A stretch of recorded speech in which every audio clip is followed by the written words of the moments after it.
안녕하세요, 이상혁입니다.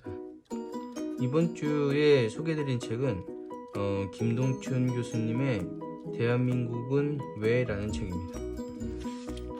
이 책은 여러분들 혹시 잘 아시는 사회학자인 김동춘 교수님의 책이고요. 이 김동춘 교수님이란 분에 대해서는 혹시 잘 모르시는 분 한번 찾아보셔도 좋을 것 같아요. 제가 되게 좋아하는 책 중 하나가 이 전쟁과 사회라는 책이거든요. 우리나라의 한국 전쟁이 어떤 의미였는지 실질적으로 어떤 상당히 객관적인 시선으로 역사를 보아지는 책이에요. 그래서 이 책을 지으신 분이시고, 그 다음에 우리 세월호 관련해서 행복항에서 불어오는 바람이라는 책을 최근에 방공의 시대하고 이런 걸 지으셨던 분이시고요. 저는 개인적으로 상당히 객관적인 시각으로 역사를 보고 합리적으로 판단을 하는, 그러니까 보통 우리는 역사를 판단을 할 때 요즘도 그렇지만 어떤 사건 하나를 가지고 확대 해석하는 경우가 되게 많거든요. 근데 이 역사라는 것은 결국에 이 흐름이기 때문에 그 흐름 안에서 역사적으로 어떻게 평가되어지는가라는 것에 되게 중점을 두고 여러 가지 생각이나 의견들을 서술하시는 분이십니다. 그래서 우리가 역사에 대해서 어떻게 봐야 할지 그런 어떤 가이드를 해줄 수 있다고 볼 수 있고요. 그래서 이 대한민국은 왜라는 책의 시작은 사실 우리나라가 8.15 독립을 한 이후부터의 내용들이 나옵니다.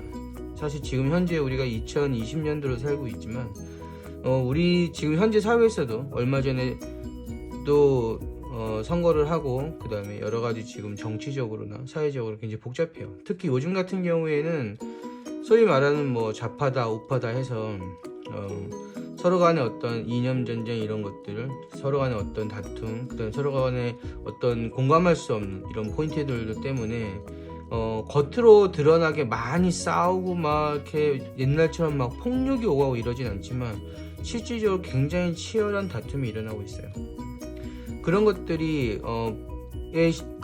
어떤 시작이 이 김동춘 교수님은 8.15 독립 이후로 보고 있습니다. 그래서 그 전에도 물론 여러 가지 일제강점기나 이런 거치면서 조선 말기에도 굉장히 많은 문제들이 있었지만, 우리가 지금 닥쳐 있는 여러 가지 문제들을 한 크게 3가지 정도로 보고요. 그것의 어떤 원인과 그 다음에 어떤 이유에 대해서 설명을 쭉 해놓는 것을 볼 수가 있어요. 그래서 목차를 보면 첫 번째 게 백성은 나라를 잃고 나라는 주인을 잃고 라는 내용이에요. 그래서 그 독립 초기에 개화기의 어떤 딜레마, 여기서는 안중근 의사와 그 다음에 윤치호 선생 두 사람의 어떤 이야기를 대비해서 나옵니다. 그래서 러일 전쟁 끝나고 나서 안중근 의사와 윤치호 선생 두 사람의 어떤 의견, 그리고 둘이 서로 갔던 길, 윤치호는 기독교와 이런 쪽으로 갔고요. 그 다음에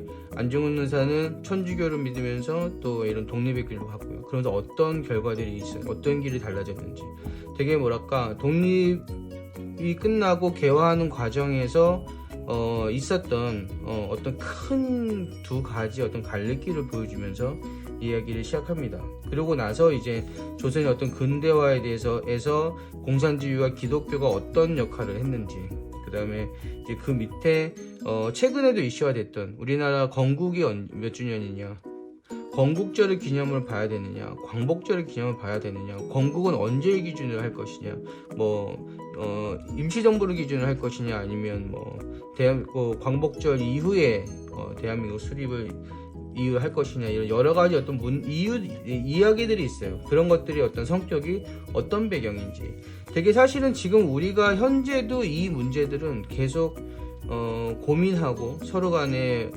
다툼도 있고 이견도 있고 한 그런 내용들입니다. 그래서 그런 내용들과 이제 흔히 아는 국가보안법 이런 것들이 처음에 일부로 나오고요. 그 다음에 이제 2부에서는 소위 말하는 반공, 그 다음에 친미에 대한 내용들이 이제 주로 나눠요. 1부에서 어떤 식민지와 분단 이후의 어떤 문제에 대해 나눴다면 2부에서는 어떤 반공, 친미에 대한 거. 그래서 우리가 지금 살고 있는 이 민주주의, 그 다음에 이 우리가 어릴 때, 저 이제 올해 제 나이 때만 해도 어릴 때는 그 반공 관련된 교육을 굉장히 많이 받았거든요. 북한 사람들은 다 늑대 이리처럼 생겼고 막 이런 얘기들 있죠. 김일성은 뭐 돼지처럼 생겼고 막 이런 만화도 많이 봤고, 그런 반공과 그 반면에 그 이면에 있는 어떤 친미, 기존의 친일에서 친미로 넘어가는 그런 어떤 여러 가지 내용들이 쭉 나옵니다. 그래서 그런 것들과 관련해서 마지막에 이제 근대화 관련해서 여기 보면 이제 뭐 박정희 유신 이후의 어떤 내용들, 식민통치와 박정희 유신이 어떤 의미가 관계가 있는지, 그다음에 교육에 대한 거, 그다음에 어떤 재벌공화국이 되었던 재벌 중심의 어떤 경제 구조가 이루어지게 된 여러 가지 문제들, 이유들, 원인들, 그다음에 그 이후에 이제 어떤 노동 탄압에 대한 거. 그래서 박정희가 경제 부흥을 일으켰지만 그 이면에 있었던 그 재벌에 대한 어떤 비리, 그 다음에 특혜, 급여를 문제들, 그 다음에 자유에 대한 어떤 민주화 운동에 대한 여러 가지 문제들에 대해서 나누고 있어요. 그래서 이 책은 저는 물론 보신 분들도 많이 계시겠지만 어떤 지금 현재 우리가 느끼고 있는 딜레마들이 있습니다. 말 그대로 이제 저도 이제 아이가 있지만 아이한테도 역사에 대해서 이야기를 해줘야 될 텐데, 사실 항상 고민이 돼요. 내가 아이한테 역사를 이야기를 해줄 때 무조건 싫다 좋다 맞다 틀리다 이런 식으로 이야기해 줄 수는 없어요. 전반적인 어떤 흐름에 대해서 이야기해주고, 아이는 아이 나름대로 역사관을 가져야 됩니다. 그 역사관을 내가 강요하고 또는 어떤 뭐 반복해서 아이가 아빠 역사관을 무조건 따르게 하는 것도 사실 저는 잘하는 게 아니라고 보거든요. 그래서 그런 거에 대한 어떤 배경적인 지식을 보여줄 수 있는 내용이라고 보고요. 요 뒤에 보면, 요 앞에 보면 이제 들어가는 말에 그 김동춘 교수님이 이 책을 짓게 된 어떤 이유와 그 다음에 이야기하려는 어떤 내용 3가지들이 나오는데, 오늘 제가 이 내용을 간단히 읽고 그리고 내용을 좀 정리할까 합니다. 여기 중간부터 볼게요. 내가 이 책에서 하려는 이야기는 3가지다. 첫째는 한국 근현대사의 기본 과제다. 나는 8.15 이후 한반도는 통일된 국민국가 건설과 근대화, 사회정의 수립, 인간화의 새 길을 갔어야 했고, 그것은 구한말과 일제강점기의 선각자들이 제기했던 개화, 독립, 민권이라는 세 과제를 동시에 완수하는 길이었다고 본다. 이게 중요한 문제죠. 일제에 의한 식민지화는 독립과 민권을 이루지 못한 채 개화, 즉 식민지 근대화를 강요당한 것이에요. 이미 일제가 우리나라를 식민지화 하려기 전에 이미 우리나라 내부에서도 선각자들에 의해서 개화, 독립, 민권이라는 이런 내용에 대해서 활발히 이야기하고 또 민난도 일어나고 여러 가지 이슈들이 있었던 건 여러분들 다 알고 계실 거예요. 그래서 지금의 소위 말하는 친일파나 아니면 과거의 어떤 군사 정권이나 옛날의 독재 정권들은 이것들을 마치 일본이 왔기 때문에 그것이 가능했던 것처럼, 우리나라는 무지몽매하고 조선 후기는 무조건 상당히 부패하고 이념적으로 성리학 중심으로 굉장히 폐쇄적이었기 때문에 이런 것에 대해서 모르는 걸 마치 일본이 개화시켜준 것처럼 이야기하거든요. 그렇게 하면 좀 사실 뭐 책 소개하면서 짜증내면 안 되겠지만 화내면 안 되겠지만 어쨌든 그런 부분들이 있습니다. 그래서 우리는 역사를 볼 때 정확히 역사를 보셔야 될 필요가 있어요. 그래서 8.15 이후 분단으로 우리는 독립을 유보하고요, 또 다른 신개화, 근대화의 길로 가게 되었던 겁니다. 여기 제일 중요한 부분은 그거예요. 독립을 유보했다는 겁니다. 일제에 의한 식민지화의 독립과 민권을 이루지 못하고 8.15 이후에 우리는 전쟁을 이뤘죠. 그죠? 그렇기 때문에 이미 그때도 독립을 유보하고 신개화나 근대화의 길로 바로 가게 된 거죠. 여기서 한반도는 국제적인 냉전 질서의 소용돌이에 들어가 분단, 반공국가 건설, 6.25 전쟁 등을 연이어 겪었다. 구한말 이래 일본을 배우자던 사람들이 이제 미국 따라 배우기로 노선을 갈아탔죠. 이 내용은 잘 알고 계시죠.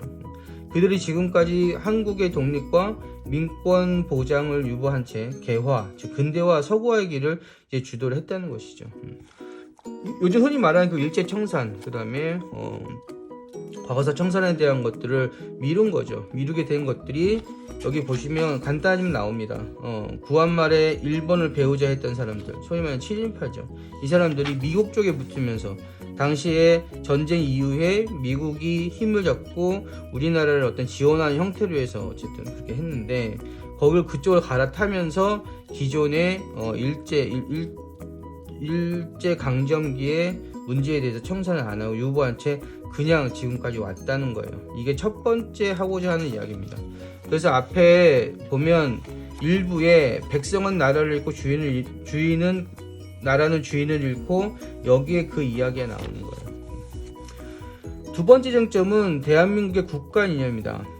중간에 띄고 읽을게요. 대한민국의 국가 이념 가치와 철학은 한국 문화의 전통 혹은 서구의 자유, 평등, 민주, 공화 등의 가치를 비판적으로 재해석한 위에 만들어진 것이 아니다. 그죠? 구한말 이후에 근대화를 위해 조선인들이 받아들인 두 외래사상, 기독교와 공산주의의 대립 과정에서 만들어진 것이라는 것이죠. 다시 말해서 미국과 소련의 대립이라는 국제정치의 압력에 의해 한반도는 분단이 됐죠. 그죠? 그 다음에 반쪽인 남한은 공산주의를 적대시하고 미국의 종교인 기독교를 택했어요. 그래서 헌법 위에 군림하는 국가보안국과 대한민국의 존립을 책임진 주한미군, 그리고 국가 종교 반열에 오른 반공주의가 사실상 대한민국 헌법 가치인 민주주의와 공화국주의를 압도를 했다는 것이죠. 이 이념이, 헌법의 기념 가치인 이 이념이 지금까지 내려다 보니까 지금 이 국가보안법도 그렇고 많은 부분에서 계속 문제가 생깁니다. 근데 문제는 뭐냐면 소위 말해진 처음에 대한민국 어떤 국가의 이념과 그 다음에 가치의 철학의 기반을 만들어진 것 자체가 이렇게 어떤 사상에 의해서, 그 다음에 어떤 이권에 의해서 만들어지다 보니까 지금 사실은 현재 문제되는 법에 대한 내용들이나 이런 것들이 굉장히 많아요. 근데 이런 것들에 대해서 그거를 정당히 보고 바로 보고 고치고 하는 것이 아니고, 여기 보면 좌익 혹은 북한 공산주의에 의한 피해의 기억이 국가의 기억을 공식화되면서 대한민국의 주주가 만들어졌다는 것이죠. 사실 법이라는 것은 기준이고 어떤 사건에 대비해서 해석을 해야 돼요. 해석을 해야 되는데 그 해석의 기본이 북한 공산주의나 좌익에 의한 피해의 기억이 국가의 기억으로 공식화되면서 대한민국 주주가 만들었던 거예요. 주주가 만들었다는 얘기는 뭐냐면 더 많은 사람의 어떤 의견이나 생각들이 깔렸다는 얘기죠. 주요 부류가 됐다는 얘기죠. 1945년 이후 냉전의 최전선에 서게 된 한국은 식민지 질서 청산, 자유독립 국가 건설, 그리고 민권보장이라는 역사적 과제를 유보하고 억제하고 냉전 논리를 철저하게 내면화했다. 반공과 반북이 거의 현대판 종교가 되면서 일제 말의 전체주의나 구구 파시즘이 자유의 이름을 변형되어 지속될 여지가 생긴 것이다. 그래서 반공과 반북 안에 뭐가 들어가 있어요? 미국의 종교인 기독교 같이 들어가 있는 거예요. 지금 기독교 때문에 말이 많죠. 기독교라는 종교 자체가 나쁜 게 아니죠. 그걸 가지고 이런 식으로 무언가 이념화하고 어딘가 이용당했기 때문에 기독교 일부를 나쁘게 보는 것이죠. 그런 것들이 굉장히 그 뿌리가 오래됐다는 얘기입니다. 한국은 과거사 청산을 통한 일본과의 화해 작업을 포기하고 미국이 주도하는 동아시아 질서로 편입이 됐어요. 왜? 기존에 일본에 충성하던 사람들이 어디로 붙었어요? 미국으로 붙었죠. 그러면서 뭘 해요? 기독교와 반공을 가지고 기존의 북한이나 좌익에 의해서 피해당했던 어떤 상처를 어떤 나라의 어떤 국가의 어떤 아픔을 공식화해서 밀어붙입니다. 그래서 그거에 정신을 팔리게 해놓고 기존의 일제 어떤 과거사를 청산하고 하는 것들을 어떻게 돼요? 무마시키죠. 그러고 나서 미국이 주도하는 동아시아 질서에 편했던 얘기는 그쪽으로 해서 어떤 경제발전, 근대화 이런 거에 정신 팔리게 해서 막 몰아붙였다는 거예요.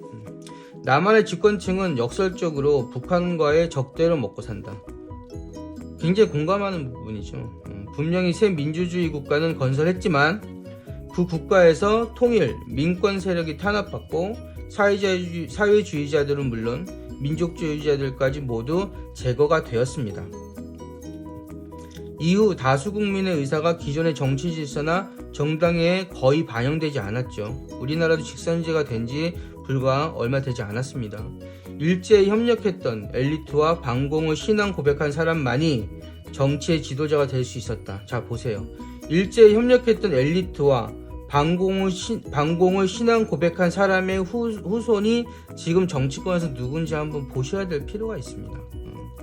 특히 이제 학원에 관련된 정계 쪽에 처음에는 대놓고 나오질 못했어요. 뭐에 있었어요? 학원과 재단에 숨어 있다가 거기서 점점 정계 쪽으로 나오기 시작합니다. 어떤 사람들인지 대략 머리채 떠오르시는 분들은 계실 거예요.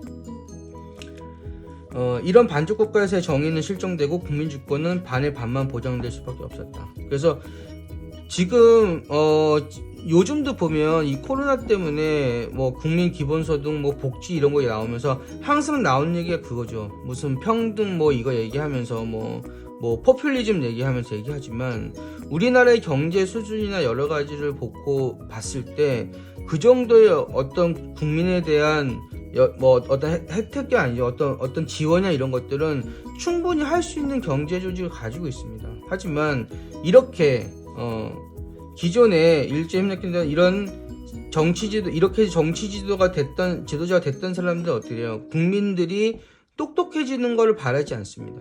그리고 국민들이 잘 사는 걸 바라지 않아요. 국민들이 무식하고 잘 못 살아야 어떻게 해요? 나라에 더 이런 정치인이나 이런 사람 말을 더 잘 듣는다고 생각해요. 여러분들 다른 내용들 책이나 어떤 데이터 같은 걸 보시면 되게 희한해요. 소위 말해서 이번에도 보면 강남이나 이런 쪽이 소위 말해서 잘 산다는 사람들이 이런 특정 정당에 대해서 투표를 많이 했죠. 그죠? 사람들 논리는 그거예요. 그 사람들이 본인이 잘 살기 때문에 자기의 재산을 지킬 수 있는 법들을 많이 만들어줄 수 있는 정당에다가 투표를 한다. 그죠?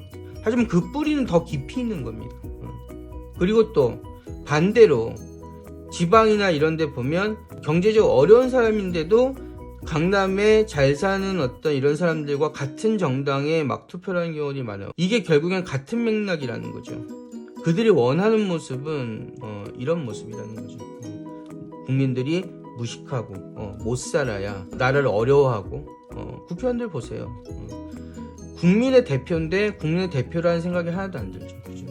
그런 것들이 굉장히 지금 어떤 기본적인 어떤 이념 자체가 생각 자체가 되게 서로 다른 기본적인 개념을 가지고 있는 겁니다. 지금 30대, 20대, 30대, 40대 이렇게 젊은 사람들이 가지고 있는 사회나 국가에 대한 개념과 이런 시기를 살아와서 지금 현재 이른 나이 좀 있으신 분들이 생각하는 국가 사회 개념은 지금 다르다는 거예요. 어쨌든 이거는 누굴 비난하거나 맞다 틀리다를 얘기할 수 없어요. 왜냐하면 그분들 대로의 어떤 삶을 살아온 거고 지금 젊은 사람은 젊은 사람 대로의 삶을 살아왔기 때문에 서로 다를 수밖에 없는 거죠. 환경이 다르니까 생각이 다른 것일 뿐입니다. 세 번째, 서구가 들어오기 전인 18, 19세기에 맹화적으로 생겨났던 조선의 자생적 근대화, 즉 동학 농민운동의 신분철폐와 토지균등 분배, 민권, 정의, 평등, 인권의 요구가 좌절됐죠. 그러면서 이후 일본과 서구의 침략과 압박으로 따라잡기 근대화기로 들어섰습니다. 대표적인 게 뭐예요? 새마을운동이죠. 그런 식으로 뭔가를 막 나라의 어떤 근대화 발전의 모든 걸 다 국민들이 희생해야 되는 그런 쪽 같습니다. 이 과정에서 주류 세력은 정치 문화적 주체성을 가질 수가 없었어요. 그리고 국가의 이상을 민족 내부의 논의를 거쳐서 결정하기보다는 외세의 분단과 압박 속에서 결정을 한 거죠. 대한민국의 국가를 세우고 하는 것들도 처음에는 분단이 되기 전에는 다 같이 논의를 하던 것들이었어요. 그렇지만 결국엔 분단이 되고 어떻게 보면 뒤에 미국이나 강대 세력에 의해 빠르게 진행됐던 그 안에서 실제로 친일을 했거나 미국 쪽에 붙어서 그쪽이 어떤 힘에 의해 이권을 취하려 했던 사람들이 근대화 쪽의 정치를 밀어붙인 거죠.